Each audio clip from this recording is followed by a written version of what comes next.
On va accueillir le prochain stand-upper. Faites-moi du bruit, s'il vous plaît, pour monsieur Greg Romano. Salut,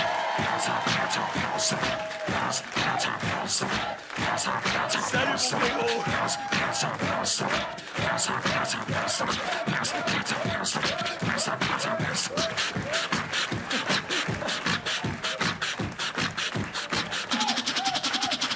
Arrête. Allez, coupe les cordes vocales. Putain, je suis trop gros pour ces conneries. Bonsoir. Ça vous a plu? Tu m'étonnes. Et je suis même pas danseur, quoi. Et là, ça m'a séché. Je crois que si j'étais un iPhone, je serais à 8% de batterie. Bon, bah du coup, je vais me présenter. Moi, je m'appelle Greg Romano et je suis gros. Si, je suis gros. Tu sais, j'ai souvent des potes à moi qui me disent « Non, Greg, t'es pas gros, t'es enrobé. » Tu vois, je sais faire la différence entre gros et enrobé. Les chocobons, c'est enrobé, tu vois. Ouais. Moi, je pars du principe qu'à partir du moment où t'es obligé de soulever ton ventre pour voir ta bite, t'es gros, mon pote, c'est officiel. Ouais. Après, ça me dérange pas d'être gros. Ce qui me fait chier surtout, c'est que c'est super mal réparti. Regarde, comme le bas va pas du tout avec le haut. Hein, tu sais, on dirait un Lego, mais mal assemblé. J'ai les jambes d'une majorette et le torse d'un charcutier. Ah ben moi, quand une fille me voit à poil, elle est en panique. C'est pas si je vais lui faire un grand écart ou lui couper une tranche de jambon. Et c'est pour ça que j'ai voulu me prendre en main, faire un régime. Le problème, c'est que pour faire du régime, faut de la volonté. Et moi, la dernière fois que j'ai utilisé le mot volonté, c'était dans la phrase « Hé, il y a un buffet à volonté! Viens, on y va! Viens, on y va, j'ai une plantine !» Mais moi, quand je vois un buffet à volonté, je deviens une autre personne. Tu sais, c'est quelque chose dans mon corps comme une possession. Tu sais, quand le patron du resto, il me voit rentrer, il est en panique. Tu sais, il sent qu'il va se passer quelque chose de malsain entre son buffet et moi. Il sent qu'il y en a un des deux qui va pas s'en sortir. Ouais, souvent, c'est pas moi. Après, j'ai comme voulu faire des régimes. Le problème, c'est que des régimes, t'en as 15 000. Moi, j'avais une copine qui m'en avait proposé un.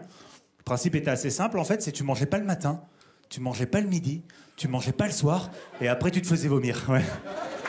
Elle le fait. Enfin, elle le faisait, hein, elle est morte il y a un mois. Voilà, celui-là, je l'ai pas tenté. Après, on m'a proposé le régime Ducan. C'est genre de régime surprotéiné où tu manges que de la dinde ou que du crabe pendant 2 mois. Là, t'imagines que du crabe pendant 2 mois? Ben, je pense qu'au bout d'un moment, c'est plus un trou de balle que tu vas voir, mais directement une usine Coraya, tu sais, où tu cries du surimi comme ça en bâtonnet avec le plastique encore autour. Oh putain! Je t'en ai mis 24, ouais. Avec la sauce curry, comme tu m'as demandé. Ouais. Celui-là, je l'ai pas fait non plus. Non, moi, j'ai fait la technique du gouvernement français. Manger, bouger. Tu sais, par exemple, j'ai mangé au McDo, et après, je bouge. Jusqu'au quick. Ouais. Marche pas.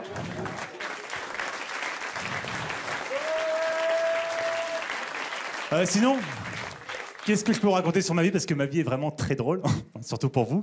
Ouais, moi, par exemple, faut savoir que j'ai fait pipi au lit jusqu'à 15 ans. 15 ans, t'imagines, presque la moitié de ma vie. Levez la main, ceux qui ont pissé au lit jusqu'à 15 ans. Ok, d'accord, bande de mythos. En France, 3 personnes sur 100 ont fait pipi au lit jusqu'à 15 ans. C'est-à-dire que là, forcément, dans la salle, il y en a 1 ou 2. Et je voudrais leur dire quelque chose. C'est pas grave. C'est pas de votre faute. Mais ne le dites jamais à personne. Parce que j'ai bien réfléchi, le seul moment où tu peux te permettre de dire que t'as fait pipi au lit jusqu'à 15 ans, c'est si t'es humoriste, que c'est ton métier, et qu'au moment où tu le dis, ça te rapporte plus d'argent que de honte. Ouais. Je veux dire, pisser au lit, les meufs vont jamais trouver ça cool, tu vois. Elles vont pas te faire « Mais attends, tu pisses au lit? Mais c'est trop mignon! Mais c'est génial, en plus, la nuit, quand je dors, moi, j'ai tout le temps froid. » Ouais. Et surtout, le problème du pipi au lit, c'est que tu ne t'en rends pas compte. Toi, par exemple, moi, la phrase tu te sens plus pissé », mais je l'ai vraiment vécu, ouais. Et surtout, rien ne te prouve que c'est toi qui te pisses dessus. Moi, ça se trouve, c'était un mec qui venait me pisser dessus tous les soirs, j'en sais rien. Et ce qui était chiant aussi, c'était dans les relations amoureuses. Parce que moi, je voulais pas sortir avec une fille, je voulais pas dormir avec elle, je voulais pas avoir à lui expliquer le lendemain matin pourquoi ça sentait comme chez son papy. Ouais.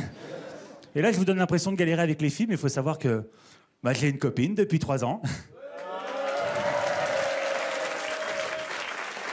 Gratuite. Et elle représente mon idéal féminin. Pour moi, j'ai 3 critères.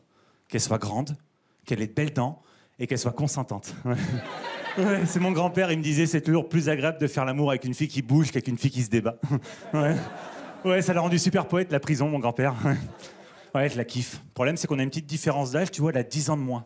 Et en fait, chaque jour, il y a un truc qui nous rappelle notre différence d'âge. Le sexe, par exemple. Tu sais, elle veut tout le temps faire l'amour, tout le temps. On a à peine fini de le faire qu'elle cherche déjà à le refaire. Alors que moi, je cherche juste mon pouls, tu vois, déjà, c'est pas mal. Et c'est vrai que souvent, quand je pars en tournée, je suis tout seul à l'hôtel et qu'elle peut pas venir, j'ai trouvé une solution pour penser à elle. Je suis parti avec son pyjama. Et toutes les nuits à l'hôtel, je prends son pyjama, je le plie comme ça, je le mets sur le coussin, je m'endors avec, et j'ai son odeur, et pourquoi pas, je rêve d'elle. Ouais.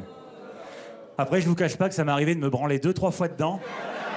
Elle laisse tomber. Là, il est tellement dur qu'il tient debout tout seul en plein milieu de la pièce. Ah, mais du coup, j'ai l'impression qu'elle est un peu avec moi dans cette chambre d'hôtel. Ok, je vous l'accorde, je suis un petit peu fleur bleue. Ouais. Tu sais, des fois, j'ai l'impression d'être une gamine de 8 ans dans le corps d'un bûcheron. Et pas l'inverse, parce que c'est vraiment dégueulasse. Merci beaucoup. Du bruit pour monsieur Greg Romano, messieurs dames. Merci mon Greg d'être venu. Merci à toi. Où peut-on te retrouver, mon cher Greg? On peut me retrouver tous les dimanches à 19h au Théâtre du Marais. Très bien, au Théâtre du Marais. C'est en même temps que 7 à 8. Non. C'était pour... non, je voulais faire... Alors, allez, au Théâtre du Marais à 19h le dimanche pour Greg Romano. Merci mon Greg, merci beaucoup.